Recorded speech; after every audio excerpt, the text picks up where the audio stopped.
Hello everyone, I hope all of you are doing good, and today is the new video on our current affairs series. I have covered July current affairs already in the previous video, और अब हम आज करने वाले हैं अगस्त 2024 के current affairs. This is video start होने से पहले मैंने आपको बताया कि ये एक फाइनल चेकलिस्ट वीडियो है, ये आप बिल्कुल भी कुछ नया पढ़ने के लिए यूज़ मत कीजिएगा। और दूसरी बात है कि बिल्कुल भी कुछ न्यू चीज़ें मिलें आपको तो प्लीज़ अवॉइड कीजिएगा। ये सिर्फ ब्रशअप के लिए है कंटेंट्स, और साथ ही साथ आप एक स्किम थ्रू कर सकते हैं सारे चीज़ों का और एक कॉन्फिडेंस ला सकते हैं कि हाँ ठीक है, हमने ये किया हुआ है। तो लेट्स बिगिन। तो अगस्त में फर्स्ट न्यूज़ बहुत इंपॉर्टेंट है। तो ये थी कि सब क्लासिफिकेशन ऑफ SC ST। तो पहले तक ऐसा होता था कि SC ST का सब क्लासिफिकेशन नहीं किया जाता था। तो जो क्रीमी लेयर का कॉन्सेप्ट है, वो क्रीमी लेयर का कॉन्सेप्ट OBC में था।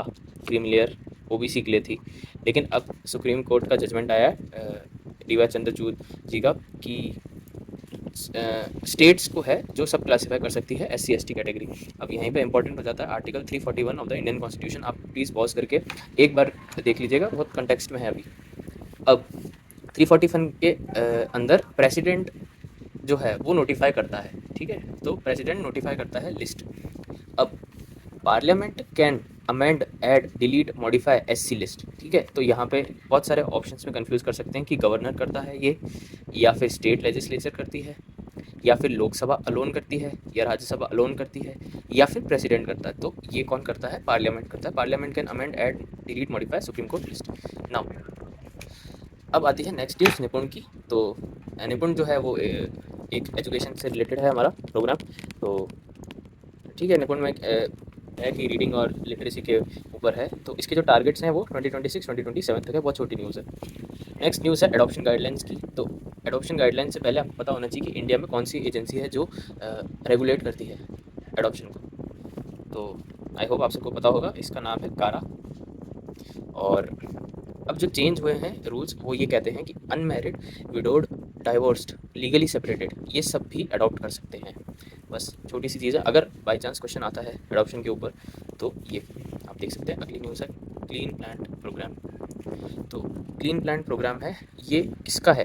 तो यहाँ पे आ सकता है कि कैबिनेट ने किया है। तो MIDH जो प्रोग्राम है वो ये है कि इसकी फुल फॉर्म कहते हैं mission for integrated development of horticulture. तो mission for integrated development of horticulture, इसको ये ऊपर है क्लीन प्लांट प्रोग्राम। जिस तरह से लास्ट ईयर एक क्वेश्चन आया था कि फार्मर्स के ऊपर, एक 100 मिलियन फार्मर्स या ऐसा कुछ क्वेश्चन आया था, बहुत ही रैंडम क्वेश्चन था। तो उस तरीके के क्वेश्चन जो आते हैं वो UPSC आजकल पूछने लगा है। Now next news is 3 new Ramsar sites. This is important क्योंकि ये स्टैटिक का पोर्शन है। रैमसर साइट्स आपको पता होनी चाहिए कि रैमसर साइट्स क्या होती हैं। अब 3 न्यू रैमसर साइट्स डिक्लेयर हुई हैं। तो ये हमारा काउंट ले जाता है 85 तक। लास्ट ईयर जब प्रीलिम्स हुआ था तब 75 थे। क्यों थे? आपको पता होना चाहिए कि 75 ईयर्स ऑफ हमारा हम मना रहे थे 75 ईयर्स ऑफ इंडिपेंडेंस, और उसके बाद फिर 75 ईयर्स इस साल तो 75 ईयर्स ऑफ कॉन्स्टिट्यूशन हुआ। तो चलिए वो उसमें नहीं जाते हम ये देखते हैं 3 नई साइट्स कौन सी है। तो एक है नंज नंज अरण अरायण नंज अरायण बर्ड सेंचुरी। दूसरी है काजू वैली बर्ड सेंचुरी, ये दोनों है तमिलनाडु में। तो नंजरायन बर्ड सेंचुरी, काजू वैली बर्ड सेंचुरी, और एक है तवा रिजर्वायर MP में। तो आपको पता होना चाहिए कि इंपॉर्टेंट रामसर साइट्स कौन कौन सी हैं। केवला देवघाना है, लोकतक लेक है, इसी तरीके से कोलेरू लेक है। तो बहुत सारी रामसर साइट्स है, आपको आइडिया होना चाहिए कि हाँ ठीक है, ये मेजर मेजर रामसर साइट्स हैं। नाउ मैक्सिमम कौन से स्टेट में है? तो ये है तमिलनाडु में मैक्सिमम। अब इसमें है कि कौन सी रामसर साइट्स नहीं है। तो यहाँ पे हम कंफ्यूज हो सकते हैं कि ये जो रामसर साइट्स है, नागार्जुन सागर रामसर साइट्स और Pulicat lake. Nagarjuna Sagar Ramsar site और पुलिकट लेक के वहीं पे हमारा श्रीहरिकोटा है, श्रीहरिकोटा का आइलैंड है। तो यहाँ पे ये दो रामसर साइट्स नहीं है। नागार्जुन सागर मैं आपको और बता देता हूँ कि ये नागार्जुन सागर श्रीशैलम रिजर्वायर है। तो यहीं पे नागार्जुन सागर श्रीशैलम टाइगर रिजर्व भी है, जो इंडिया का लार्जेस्ट टाइगर रिजर्व है। तो ये आपको पता ही था। आई होप आप सबको ये पता होगी ये चीज़ें। The next news is orangutan diplomacy. जिस तरीके से चाइना की पांडा डिप्लोमेसी, इसी तरीके से औरंगुटान डिप्लोमेसी है। ये किस कंट्री ने फॉलो की है? ये है मलेशिया ने। तो ठीक है, ये मलेशिया ने फॉलो किए। अब ओरांगुटान जो होते हैं वो क्रिटिकली एंडेंजर्ड स्पीशी होता है और ये इंडोनेशिया और मलेशिया में ही पाया जाता है, तो इसका मतलब ये एंडेमिक भी है, एंडेमिक स्पीशी भी है। ठीक है, दूसरी बात कि ओरांगुटान जो है ये ट्विग से, एक ट्विग होती है मतलब जिसको टहनी, छोटी सी टहनी कह सकते हैं, उसको टूल्स बना के अपना मतलब खाना ढूंढते हैं। जो ट्रंक्स होती हैं या फिर जो पेड़ के ऊपर कोई श्रब्स होती हैं उसमें से कि मतलब ये इंसेक्ट्स छोटे खाते हैं या और कोई सीड्स वगैरह वो बनाते हैं, तो ये टूल्स भी बनाते हैं। ठीक है, तो ये ओरांगुटान की एक स्पेशलिटी है। Now the next news is Guru Ghasidas tiger reserve. तो ये 2024 में ही डिक्लेयर हुआ है और 56 टाइगर रिजर्व है। तो अब यहाँ पे गुरु घासीदास टाइगर रिजर्व तो इंपॉर्टेंट होता ही है, साथ ही साथ 3-4 चीज़ें बहुत इंपॉर्टेंट है कि इससे ये था 56th tiger reserve. Now 57th tiger reserve कौन सा डिक्लेयर हुआ है, वो है रतापानी मध्य प्रदेश में। 58th है वो है माधव नेशनल पार्क एमपी। तो ये है हमारा माधव नेशनल पार्क जो एमपी में है 58th। अब इसी के साथ में आपको पता होना चाहिए कि एनटीसीए क्या करता है। तो एनटीसीए एक बॉडी है, नेशनल टाइगर कंजर्वेशन अथॉरिटी। अब ये क्या करती है, इसके आपको पूरी स्ट्रक्चर पता होना चाहिए कि इसका चेयरमैन कौन है, क्या ये कौन कौन से इसके अंदर जो प्रोजेक्ट हैं वो इसके ये ओवरटेक करती है, क्या दूसरे सिर्फ टाइगर ही है या और भी कुछ है, ये अम्ब्रेला ऑर्गेनाइजेशन है, अम्ब्रेला अथॉरिटी है, आई एम सॉरी। इसके साथ में अब ये इंपॉर्टेंट हो जाता है कि टाइगर रिजर्व कौन डिक्लेयर करता है, टाइगर रिजर्व नोटिफाई कौन करता है। तो नाउ इसका प्रोसेस बहुत ही ज़्यादा सिंपल है। तो tiger reserve are declared by state governments, state governments. State बोल देती है कि आज से, अब से ये टाइगर रिजर्व हम डिक्लेयर करते हैं। अब डिक्लेरेशन के बाद होता है अप्रूवल का प्रोसेस। तो फर्स्ट प्रोसेस ये हो गया, अप्रूवल के लिए जाते हैं एनटीसी के पास। एनटीसीए फिर एनालाइज करती है वहाँ पे अपनी जो भी एनालिसिस होता है, रिसर्च होती है, वो देखती है कि ये सही होगा या नहीं होगा, असेसमेंट करती है। फिर एनटीसीए करता है अप्रूवल और फिर उसके बाद अप्रूवल जाता है थर्ड स्टेज पे, वापस कौन करता है, स्टेट गवर्नमेंट के पास। वो आता है नोटिफिकेशन स्टेज कि हाँ ठीक है, आज से ये टाइगर रिजर्व एग्जिस्टेंस में आ गया। ठीक है, तो ये चीज़ है, बहुत ही सिंपल है कि पहले डिक्लेरेशन होता है, फिर एनटीसी के पास अप्रूवल के लिए जाता है और फिर एनटीसी वापस भेज देती है स्टेट गवर्नमेंट के पास कि हाँ अब आप नोटिफाई कर दो, तो नोटिफिकेशन आ जाता है। Now the next is Bandhavgarh tiger reserve. ये न्यूज़ में था, ठीक है, उसके बारे में स्पेशलिटी पूछते हैं। तो ये कैमूर हिल रेंज में आता है एमपी में, बांधवगढ़ टाइगर रिजर्व। अब इसका लोकेशन क्या है कि ऐसे थोड़ा कंफ्यूज करके पूछ सकते हैं कि ईस्ट में ये है, वेस्ट में ये है, साउथ में ये। तो इसके पास में कौन कौन से हैं, तो बांधवगढ़ टाइगर रिजर्व के साउथ डायरेक्शन में है Kanha tiger, Kanha national park. तो कान्हा नेशनल पार्क इसके साथ में है और इसके नॉर्थ ईस्ट में है Sanjay national park. This is Sanjay national park. Now next is term है न्यूज़ में पायरोक्यूमुलोनिम्बस क्लाउड। अब ये पायरोक्यूमुलोनिम्बस क्लाउड क्या है, वर्ड ब्रेकडाउन से देख सकते हैं, हमको इतना पता है, ये ज्योग्राफी का बहुत ही स्टैटिक कॉन्सेप्ट है पायरोक्यूमुलोनिम्बस क्लाउड। अब पायरो का मतलब होता है अगर हीट उससे रिलेटेड है, ठीक है, जैसे pyrolysis, breakdown in presence of heat. तो पायरोक्यूमुलोनिम्बस क्लाउड मीन्स ये बनते किससे हैं, हीट से बनते हैं। जो वाइल्ड फायर्स में या फिर वोल्केनिक इरप्शन में बहुत ज़्यादा हीट निकलती है, उससे ऐसे क्लाउड्स बनते हैं। अभी रिसेंटली कहीं फॉरेस्ट फायर हुई थी तो उस वजह से ये न्यूज़ में था। अब अगली न्यूज़ है इमेज थैपिर। अब इमेज थैपिर ये डायरेक्ट पूछ सकते हैं, the term imazethapyr was in news, it is related to what. कितना सिंपल क्वेश्चन। तो इमेज थैपिर का है हर्बिसाइड, ये है हर्बिसाइड, ठीक है, जो वीड्स को मतलब प्रोड्यूस होने से रोकती है। तो वीड्स नहीं प्रोड्यूस होती, किस लिए काम आती है, राइस में काम आती है, ठीक है, तो चावल की खेती में।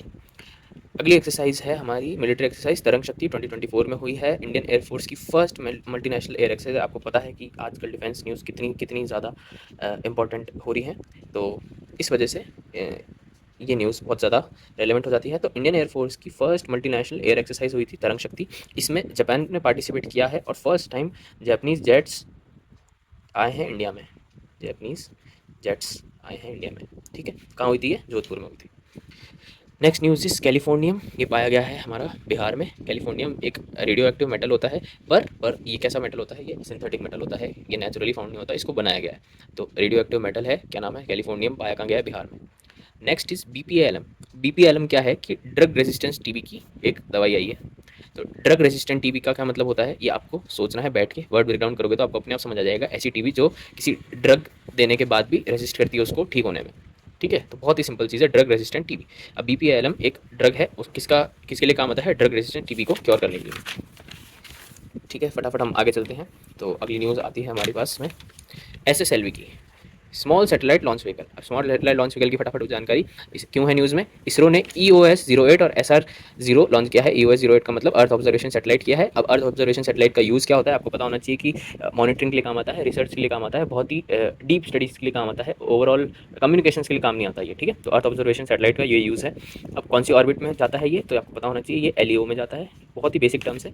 लो अर्थ ऑर्बिट में जाता है कौन सा, अर्थ ऑब्जर्वेशन सैटेलाइट।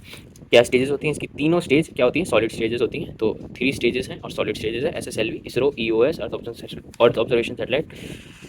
तो ये था इसका न्यूज़। नेक्स्ट न्यूज़ इस कृषि DSS, ठीक है। तो कृषि DSS हमारा लॉन्च हुआ है। ये एग्रीकल्चर से रिलेटेड बहुत ही इंपॉर्टेंट एक इनिशिएटिव लिया गया है। तो ये क्या कहता है, तो कृषि DSS ये है कि हमारे पास में डिसीजन सपोर्ट सिस्टम है। ये एक तरीके का डिसीजन सपोर्ट सिस्टम है। सॉरी कैमरा थोड़ा सा हिल गया था। कृषि DSS है डिसीजन सपोर्ट सिस्टम। क्या डिसीजंस में काम आएगा, अभी किसने निकाला, पहले तो department of agriculture and farmer welfare. बहुत सारी डिपार्टमेंट आ सकती है कि department of science and technology ने निकाला है, या फिर डिपार्टमेंट ऑफ पंचायती राज ने निकाला है, क्योंकि कृषि से रिलेटेड है ना, तो पंचायती राज आ सकता है, या फिर ये कोई और मिनिस्ट्री दे सकता है, जो बहुत ही कन्फ्यूजन होती है। तो ये आपको पता होना चाहिए कि एग्रीकल्चर एंड फार्मर वेलफेयर, जिसके मंत्री हैं जो हमारे शिवराज सिंह चौहान हैं, इसके मंत्री। नेक्स्ट इज सैटेलाइट इमेजेस, किस में काम आता है, एक DSS ये सपोर्ट क्या करेगा, सैटेलाइट इमेजेस देगा, वेदर इन्फॉर्मेशन देगा, ठीक है। ये आपको पता ही है कि ऐसी कोई चीज़ है तो देगी ये सब सैटेलाइट इमेजेस, वेदर इन्फो, मतलब एक तरीके का ये जियो स्पेशल प्लेटफॉर्म है ना। क्या क्या चीज़ों में हेल्प करती है जो हम थोड़ा सा कन्फ्यूजिंग है समझना, वो है रिजर्वायर स्टोरेज के लिए भी हेल्प करती है, ग्राउंड वाटर लेवल्स भी बताती है, और सॉइल हेल्थ इन्फो भी बताती है, ठीक है। तो ये आ सकता है कि कृषि DSS is also used in, तो सैटेलाइट इमेजेस, वेदर इन्फो ये आप जनरल बता सकते हो, लेकिन रिजर्वायर स्टोरेज भी, ग्राउंड वाटर लेवल्स भी और सॉइल हेल्थ इन्फो भी इसमें इंक्लूडेड है। ओवरऑल किसान संबंधी एक योजना है। Next is Kursk region. Kursk region क्यों न्यूज़ में, ऐसे रीजन इन न्यूज़ बहुत ज़्यादा पूछते हैं आजकल। तो कुर्स्क रीजन कहाँ है, रशिया में है। तो यूक्रेनियन ट्रूप्स वहाँ पे एडवांस कर रहे थे, तो ये आ जाता है इंपॉर्टेंट कुर्स्क रीजन। अब लास्ट ईयर भी डॉनबास रीजन और नगोर्नो कारबाख का आया था, अजरबैजान में जो है नगोर्नो कारबाख, तो ठीक है, ये भी आ सकता है Kursk region. Next is Nankai trough. अब ननकाई ट्रफ डायरेक्टली आप समझेंगे तो ट्रफ आपको समझ आएगा कि ये ज्योग्राफी से रिलेटेड है, आप समझ सकते हैं। लेकिन ट्रफ का मतलब होता है, जनरली ऐसा होता है कि लो प्रेशर एरिया को जनरली हम ट्रफ से रिलेट करते हैं, कि इंडिया में जो ट्रफ बनता है, लो इक्वेटोरियल ट्रफ जिसको कहते हैं, जिसकी वजह से मानसून होता है, तो हमको कई बार डायरेक्ट लॉजिक नहीं लगाना है। ये इसके बारे में आपको पता ही होना चाहिए। तो ननकाई ट्रफ क्या है, ननकाई ट्रफ है under water subduction zone. Under water subduction zone ये आपको पता होना चाहिए कि मतलब टेक्टोनिक कोई कॉन्सेप्ट है, ठीक है, प्लेट से रिलेटेड है। क्या होता है कि यूरेशियन प्लेट और फिलीपीन सी प्लेट जब टकराती हैं, तो वहाँ पर ये ननकाई ट्रफ है। इसकी वजह से जापान में एक मेगा क्वेक आया था, मतलब अर्थ क्वेक ही है पर वो बहुत ज़्यादा इंटेंसिटी का होगा, तो वो मेगा क्वेक आया था। ये है ननकाई ट्रफ की news. Next is magic festival हुआ था, कहाँ हुआ था, मयोंग इसका नाम था मैजिक फेस्टिवल का, ये हुआ था असम में। Next is Mulla Periyar dam, ये भी काफ़ी इंपॉर्टेंट न्यूज़ हो जाती है।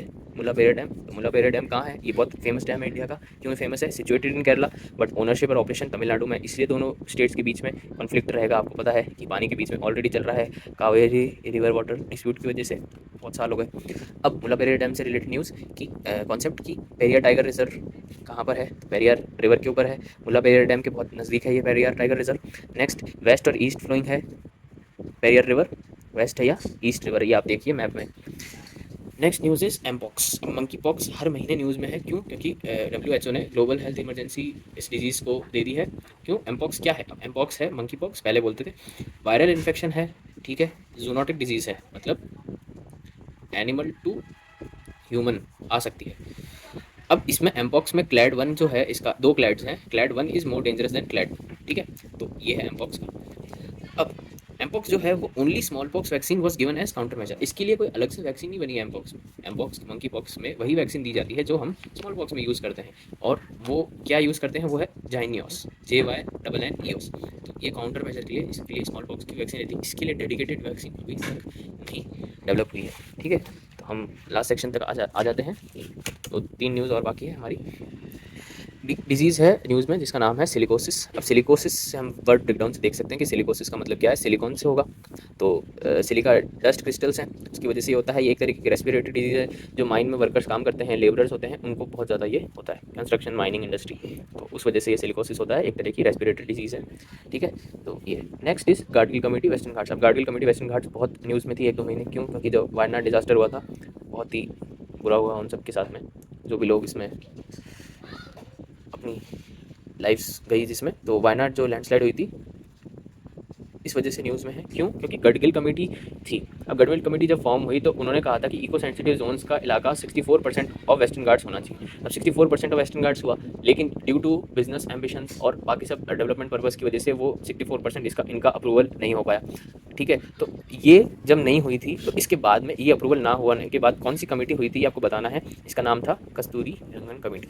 ठीक है, अब कस्तूरी रंगन कमेटी ने कहा था कि 37% ऑफ western Ghats eco sensitive zones होनी चाहिए। इसको एक्सेप्ट कर लिया गया था, गाडगिल कमेटी को एक्सेप्ट नहीं किया था। अब ऐसा माना जाता है कि ऐसा ना करने की वजह से ही वायनाड में जो हम लैंडस्लाइड देखी और बड़ा डिजास्टर देखा वो इस वजह से भी हो सकता है, because of not abiding to the Gadgil committee recommendations. Western Ghats कौन कौन स्टेट्स में है? तो ये गुजरात, महाराष्ट्र, गोवा, कर्नाटका, केरला। ये बहुत ईजी है, बता देंगे। Western state Tamil Nadu is also there, so western Ghats is also in Tamil Nadu. Now the last news is world lion day. तो वर्ल्ड लायन डे मनाया गया है। इंडिया एशियाटिक लायन है। हम इंडिया में एशियाटिक लायन मिलता है, कहाँ मिलता है? ओनली गिर नेशनल पार्क में। ठीक है, तो ऐसा नहीं है कि is also found outside of गिर नेशनल पार्क, ऐसा नहीं है। स्टेटमेंट आते ही आपको रॉन्ग करना है, सिर्फ गिर नेशनल पार्क में है। अब difference between African Asian lion आपको स्टॉप करके अभी सोचना है कि एशियन अफ्रीकन लायन और एशियन लायन में क्या फ़र्क है। Asiatic lion, sorry, Asiatic lion में क्या डिफरेंसेस हैं? हैबिट्स क्या होती है लायन की? हैबिट्स होती है कि हंट इन ग्रुप्स, हमेशा झुंड में शिकार करते हैं। कोई भी ज़ीब्रा है या आपने देखा होगा जिराफ है या कोई विल्डर बीस्ट है, तो हम अक्सर देखते हैं कि लायंस जब हंट करते हैं तो वो ग्रुप्स में मिलके हंट करते हैं। टाइगर जो होता है वो अकेला हंट करता है। Tiger always Hunt individually. तो ये चीज़ें हैं। और ठीक है, यहाँ पे हमारा ख़त्म हो जाता है। बहुत ही बेसिक न्यूज़ थी और I hope this will help. Thank you. I'll upload the video of September tomorrow, that is 13th of May.